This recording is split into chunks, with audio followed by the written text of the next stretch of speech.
Today we're talking about ego.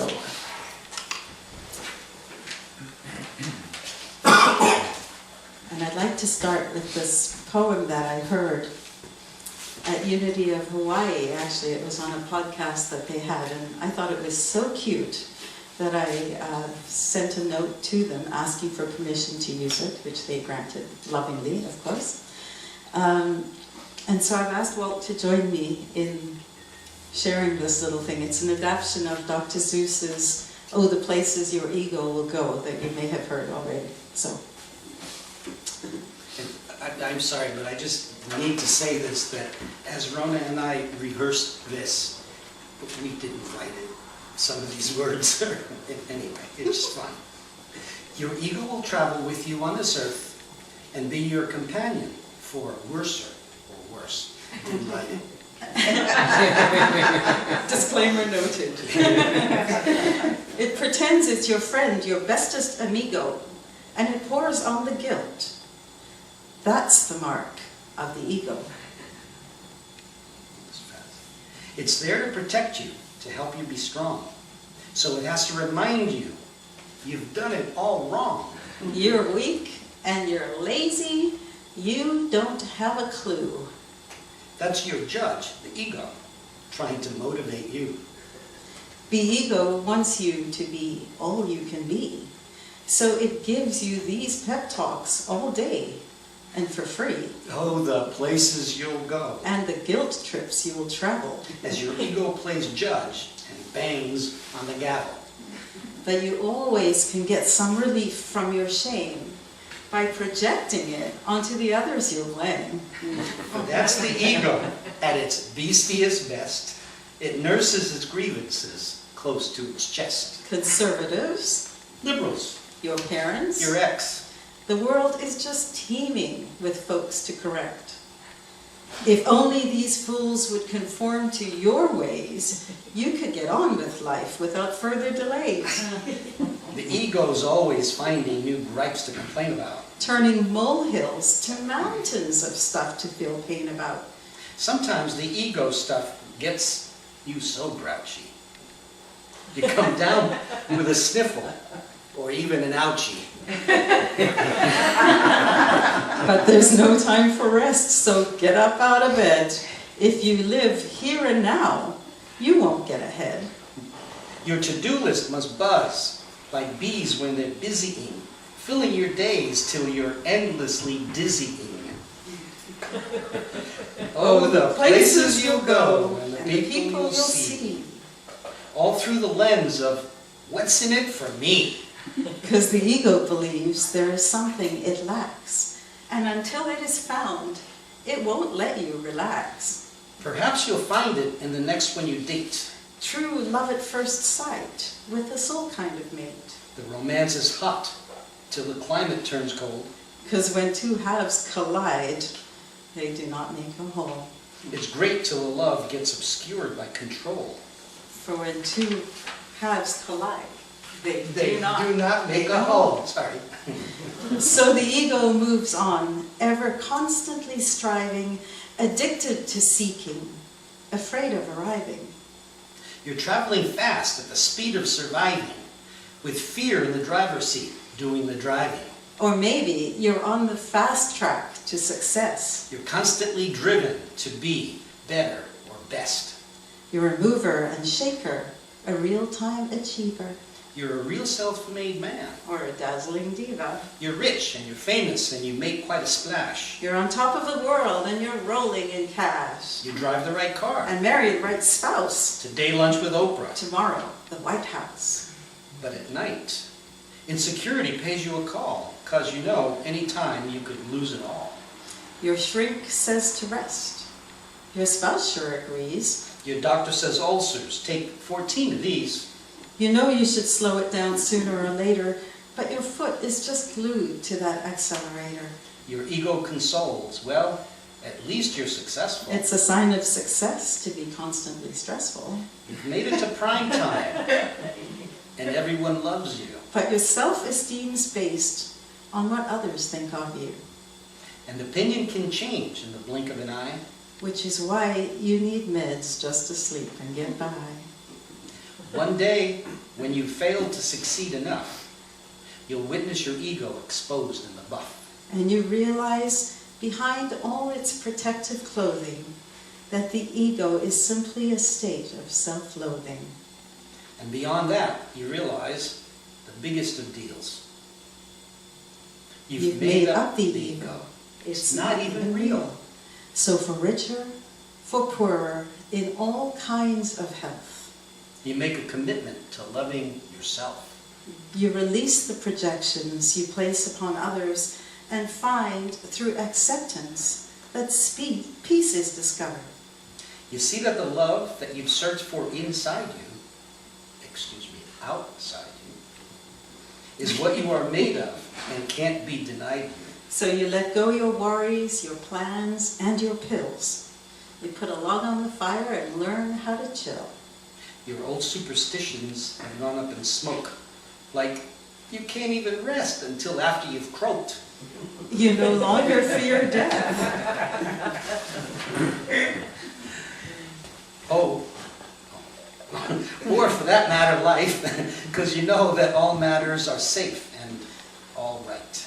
Living in peace, you will soon be inspired to go out in the world with some newfound desires. Desires that spring from your heart and your soul, and wherever they take you, you go there, full. For the ego is now in the passenger seat. It rolls down the windows and takes in life's treats. There's no need to hurry. You're taking it slow, because love is more fun and the fear-filled ego. Where you are going, you don't need to know, because God is more fun than the fear-filled ego. Life with God is more fun than the fear-filled ego. Say that 3 times quickly. Nice.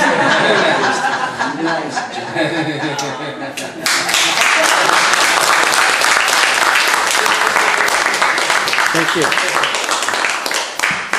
Well, I hope that was fun for you.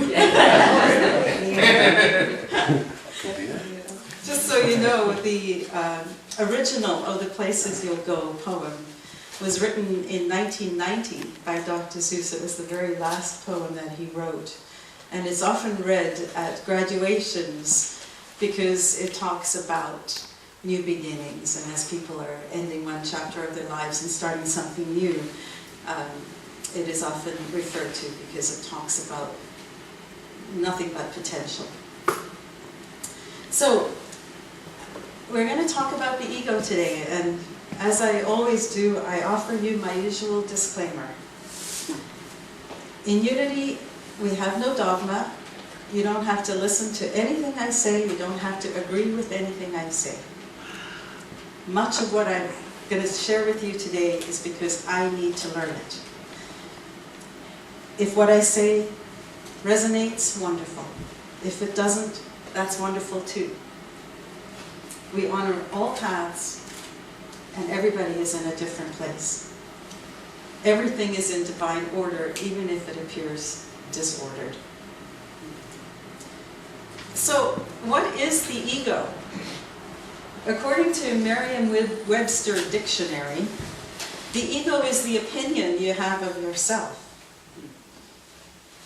According to the Course in Miracles, it is the part of you that is affected by everything in the world. I think of it as that very human part of us that uses fear and mistrust to separate us from our oneness with each other, from our oneness with our internal holiness, and from our oneness with God. You may have heard of the notion that at their core, all actions and thoughts can be traced back to either love, God energy, or fear, ego energy.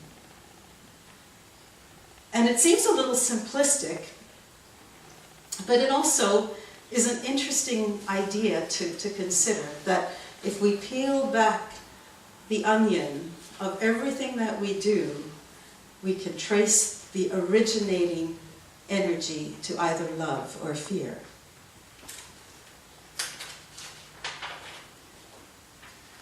What does drive us? Do we spend our lives living in and from a place of love and joy? Or do we go through life angry, bitter, fearful, and resentful? Which emotion is in our driver's seat? Love or fear? I believe that our work on this planet is to show up as love. We are to love ourselves, love others, and love for whatever definition we have of God we need to love. Our challenge as humans is to evolve from our dependence on the ego and its fear-filled, fear-based behaviors to living in a field of love, the field of God. Most of us, though, fairly honestly, haven't mastered the habit of living in this field of love yet. Imagine, if you will, a newborn baby. That child is nothing but pure potential. We look at that baby and we don't know anything about who they will become. They could be Mother Teresa. They could be Kubla Khan. We don't know anything about them, but we know how precious they are. And we love them instantly, and even though they cannot communicate with us verbally, we can feel the love that comes back from them. As soon as a baby is born, we observe the physical differences that make us unique as humans. Things like gender, is the baby a boy or a girl?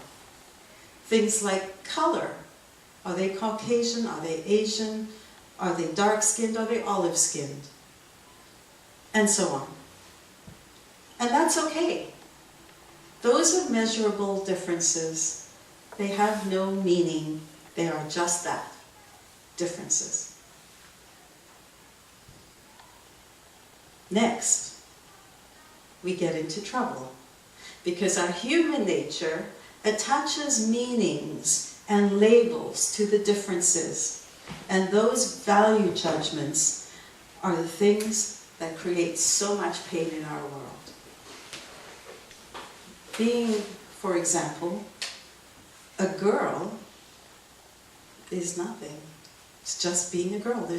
There's no significance to that other than what is. However, in some cultures, being a girl means that you might not be wanted in your family. That's the label meaning that goes with what is. So why do we care so much about labels?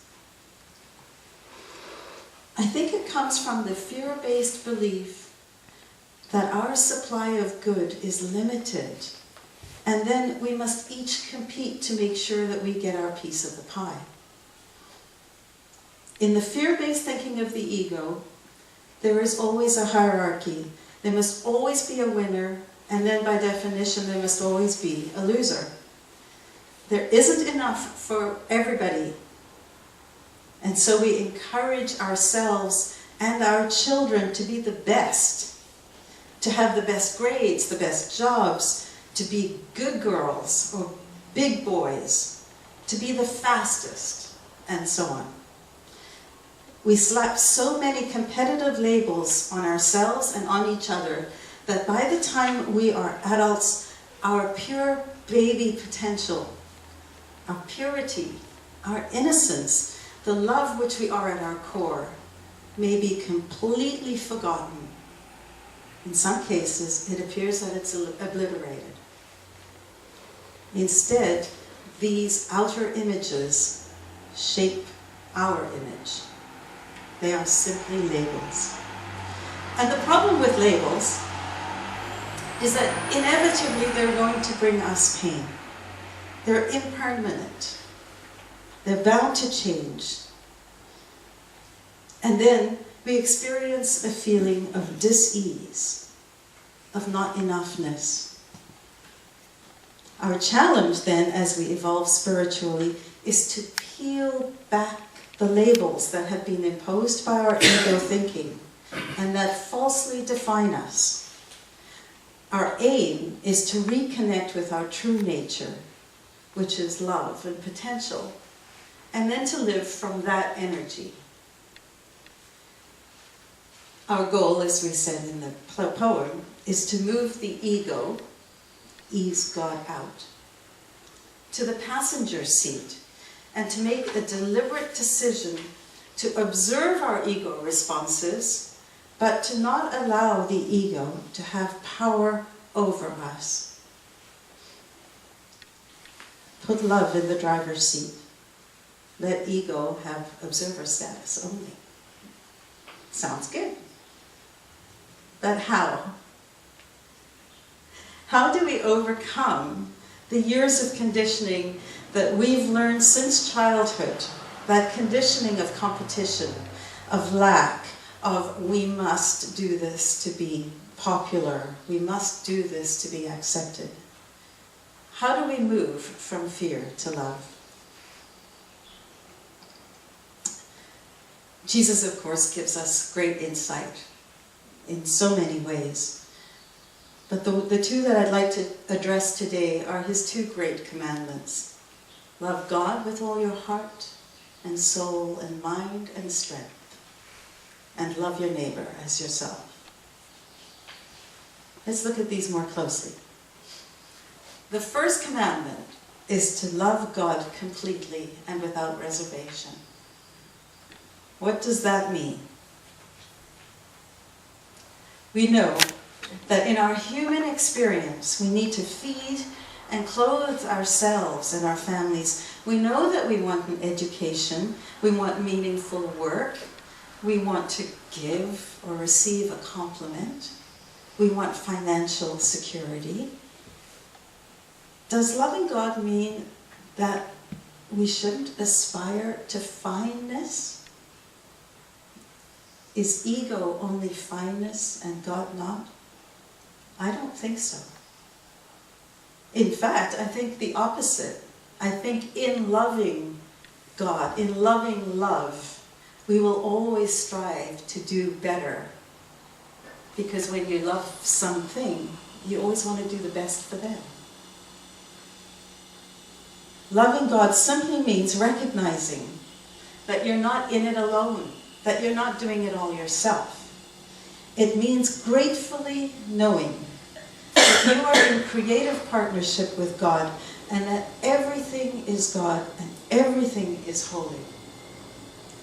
You're co-creating with God, and God is not only in the driver's seat. God is your compass and your fuel. Pretty much he's the whole car.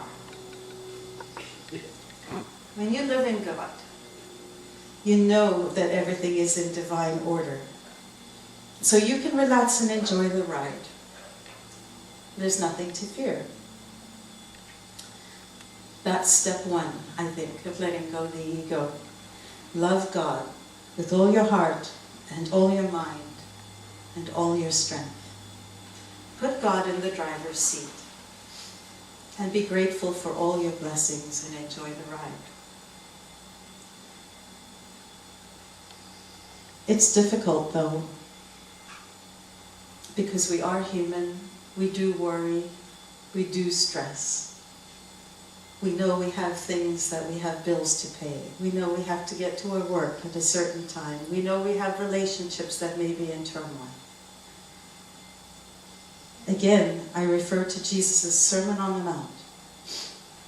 Stress and worry are not new phenomena to us here today in 2014.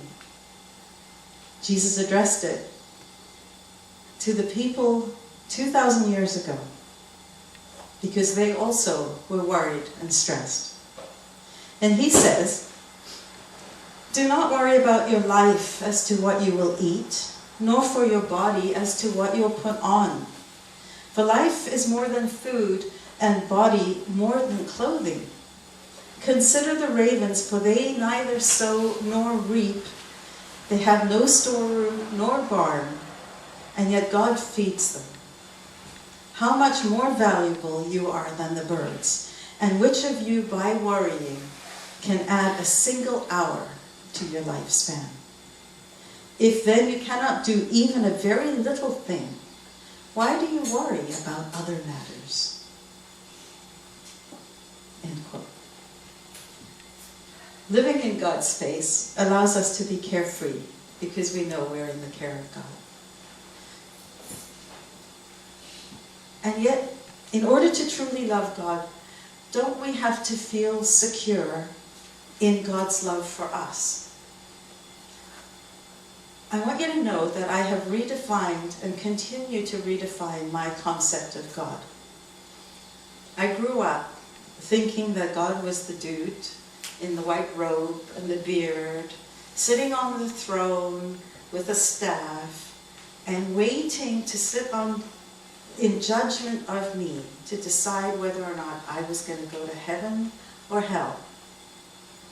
And it all depended on if I was good or not, and if I told him I loved him enough. If I sucked up to God, God would love me more.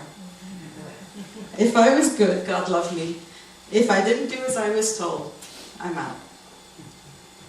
I imagine that many of us in this room can identify at least somewhat with my notion of that old style God, which is why we're here. As I grew older, that notion of a God that sits in judgment made less and less sense to me. I'm blessed, as all of you know, with a family that is extremely close. And I know from my own experience that my parents would never do anything less than love me. No matter how much I stray from them, no matter how much I push away their love, and no matter how much I do things that would damage myself. And over time, I realized that if I have to love God because I'm afraid of the consequences, then that's not love. That's a contract. That's conditional. And I decided, again, this is me, that my God is not a conditional God. My God is a powerful and creative force for good. And that force loves me and every being on this planet unconditionally. There's no judgment in God. There are no conditions in God. There's no ego in God. And that knowledge gives me the power and freedom to truly love God, not placate God. Do you get that? Okay. Anybody here heard of the book Love You Forever by Robert Munch? Yes. Can't read it without crying. I can't read it without crying. Thank you, Laurie. When my son David was born, a friend gave us this book. And it meant so much to me and to our family that any time we have a friend who is about to have a baby, we give them this book. It became our traditional bedtime reading. And as Dave grew older, my son Dave grew older, it's become tradition now that I write the poem in his birthday card every year. And he just turned 26. So, it's written by Robert Munch. He lives in Guelph, by the way. And it's about a mom who rocks her baby to sleep with the words, "I'll love you forever, I'll like you for always, as long as I'm living, my baby you'll be." And it starts when the baby is the cute baby, that pure potential baby that we all find so easy to love, you know, huggy, beautiful eyes. And it goes on through the boy's toddlerhood, where he becomes a bit of a handful, where he throws toilet paper into the toilet and plugs it up. Or when he goes into teenagehood and becomes the grumpy teenager that, doesn't want anything to do with mom. And when he's just not terribly lovable.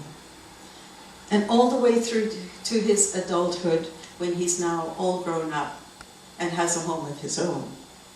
And throughout the book, through all of these stages, she holds him and sings the song.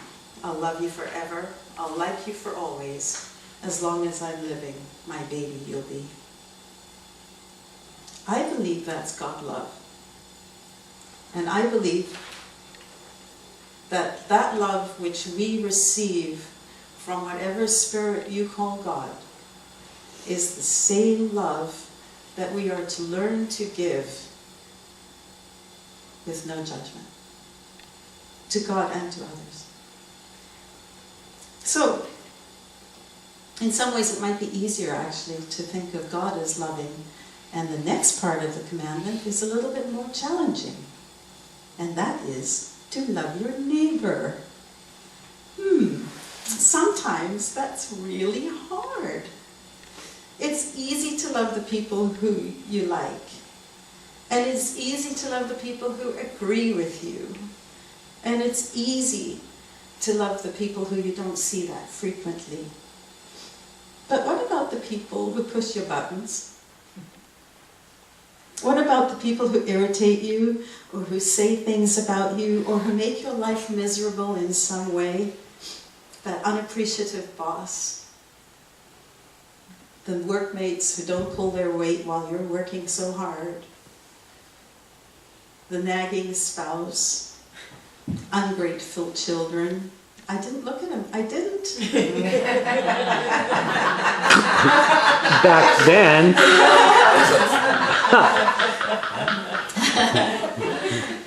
Your complaining neighbor. Did I miss anybody? How do you love them?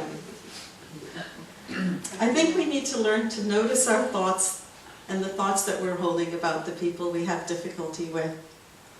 How do we label them? If they don't agree with us, do we consider them an enemy? Can we get rid of the labels and allow people to be who they are, and then love them anyway? At Unity, we teach that each of us carries within us that divine spark that we call God. And by whatever name you choose for your God concept, whether it's love, universal energy, the force, spirit, goddess, know that you are part of that creative energy. You, me, and every person on this planet are expressions of God. Every person was once that little baby, deserving of love and filled with potential and grace. Those labels, nagging, lazy, unappreciative, complaining, fat, thin, are all man-made. The nice labels, by the way, are man-made too. Pretty, smart, handsome, clever, successful. They can all be damaging if we pin the definition of who we are onto those labels, because they will bring us pain, because they are impermanent. They are bound to change. And then we feel dis-ease. We feel not enough. We feel angry. If we define ourselves by our careers, what happens when we retire? When we define ourselves by our looks, what happens as we age and our bodies change? False gods of the ego, and they do not serve us well. Competition is a killer. I want to share this with you. Last year, I watched a beautiful CNN special, aired by CNN, called, I did say CNN, didn't I? Called CNN Heroes. And they honored and told the stories of 10 people, hundreds of people had submitted entries, 10 people that had made extraordinary changes in people's lives by what they had done. Every single person they highlighted was an inspiration. They were uplifting. Their stories showed how much they cared about humanity. They were inspiring. They were heartwarming. And everybody's story was told. Everybody was honored. They were each given a beautiful award. It was lovely. And at the end of the program, I was so disappointed because out of them all, they then had to choose one CNN Hero of the Year. Why? Yeah. Why did they have to do that? Why did they have to create this hierarchy out of something that was good? Why must we always create winners and losers, even among heroes? So, here's an idea. Think of those labels as sticky notes. And with the knowledge that God is in every person, see if we could figure out ways to remove those temporary sticky notes. They are not permanent labels, they are sticky notes. I should have brought sticky notes for everybody today. Just as a reminder, when you are judging, it's a sticky note. One of the things that you can do to help remove sticky notes is to set an intention to see only the good. As St. Paul said, whatever things are lovely, if there be any virtue, if there be any praise, think on these things. Seeing God in another person and responding to that part of the person, holding the good for a person and letting them know that you see their good, can turn a life around. So, here are some ideas for giving love with no strings attached. I invite you to play with some this week and just see what happens. Play an experiment. What if you set an intention to go a day without judging or labeling anything or anyone as lacking? What if we were all completely agreeable for one day? If for one day all we did was say yes? What if we didn't complain for one day? What if we made it a point to smile to as many people as we can for one day? What if we made it a point to hug at least 3 different people a day for 1 week? And what if we did something nice for someone just because, once a day for a week? I guarantee you that the life of the people around you and your life will be transformed by choosing any one of these and doing them. So I do invite you to play with it. And finally, Jesus said to love yourself. And I want you to know that no matter what your labels say, you are good enough. You are a beloved child of God, and there is nothing that you can do that will take away God's love for you.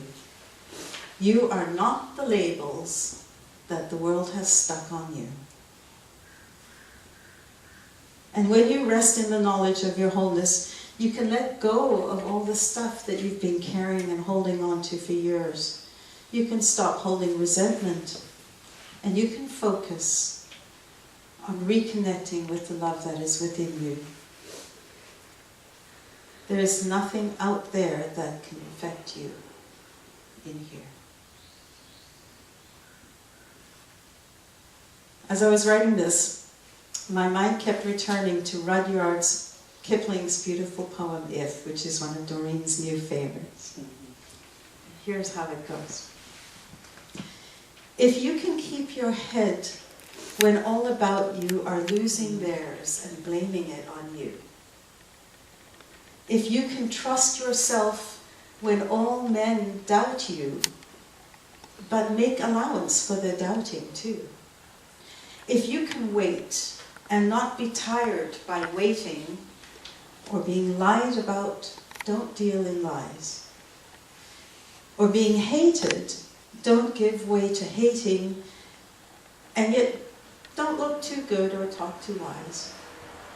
If you can dream and not make dreams your master, if you can think and not make thought your aim, if you can meet with triumph and disaster and treat those two impostors just the same, if you can bear to hear the truth you've spoken twisted by knaves to make a trap for fools, or watch the thing you gave your life to broken, and stoop and build them up with worn out tools, if you can make one heap of all your winnings and risk it on one turn of pitch and toss, and lose and start again at your beginnings and never breathe a word about your loss, if you can force your heart and nerve and sinew to serve you long, is to serve your turn long after they are gone, and so hold on when there is nothing in you except the will which says to them, hold on. If you can talk with crowds and keep your virtue, or walk with kings nor lose the common touch, if neither foes nor loving friends can hurt you, if all men count with you, but none too much, if you can fill the unforgiving minute with 60 seconds worth of distance run, yours is the earth and everything that's in it. And what's more, you'll be a man, my son. That was written, I think, in 18-something. As we close, I want you to remember that there is nothing that we can or cannot do that will lessen the ability of God's abundant love for us. The Christ of us, the truth of us, lies beneath man-made labels. Love trumps fear. We need to trust that there is enough. We need to trust that we are enough. We need to allow our minds to be careless in the care of God and put God in the driver's seat. Bless you. Thank you.